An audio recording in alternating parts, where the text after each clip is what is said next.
হিসাবে আমার বলার, আমারও রাস্তা ধারে জায়গা আছে, ব্যবসার প্রয়োজনে হয়তো সেই ফাঁকা জায়গাতে দোকানদারি করে ঘর রাখা আছে।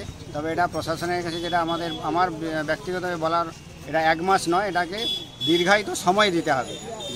যাদের ধরুন ছোটোখাটো ব্যবসা করে জীবিকা। আপনার নাম? আমার নাম দিলীপ কুমার সামন্ত। বাড়ি? বাড়ি পরমানন্দপুর। প্রতিক্রিয়া বলতে কি, সরকারি জায়গা তো ভাঙতেই হবে। কিছুটা দেখিয়ে টুকিয়ে যদি যতটা ব্যবসা করতে পারে, তো বেকার বাচ্চা যদি ব্যবসার কিছুটা সুযোগ দেয় সুবিধা হয়। নাম? দিলীপ বেড়া। বাড়ি? দক্ষিণ চেংড়াচক। ব্যবসায়ী? ব্যবসায়ী। একটু জোরে বলুন। সবাই তুলে নিলে আমাকেও। কত বছরের বাড়িটা রয়েছে এখানে? আপনার নাম? জগন্নাথ মাঝি। বাড়ি? বাড়ি উত্তর চংড়াচক। ভাঙিয়ে দিলে আমরা যাব কোথায়?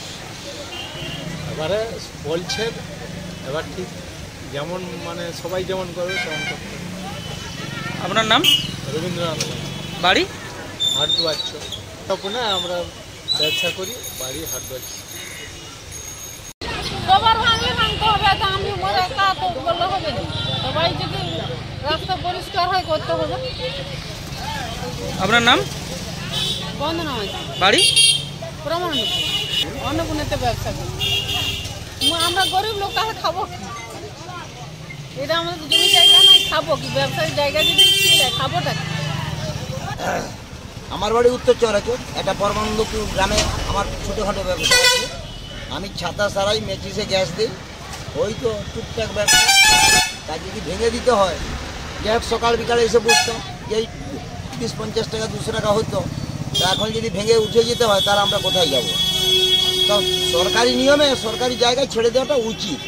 যা যানজট আজকে হচ্ছে, বিপদ আপদ, এটার থেকে রেহাই পাওয়া উচিত আমাদের। তো আমরা এইটুকু ব্যবসা নিয়ে আমরা কোথায় যাব? এটাই শুধু বক্তব্য, আর কিছু না। আপনার নাম? আমার নাম দুলাল অধিকারী, বাড়ি উত্তর চরাচর।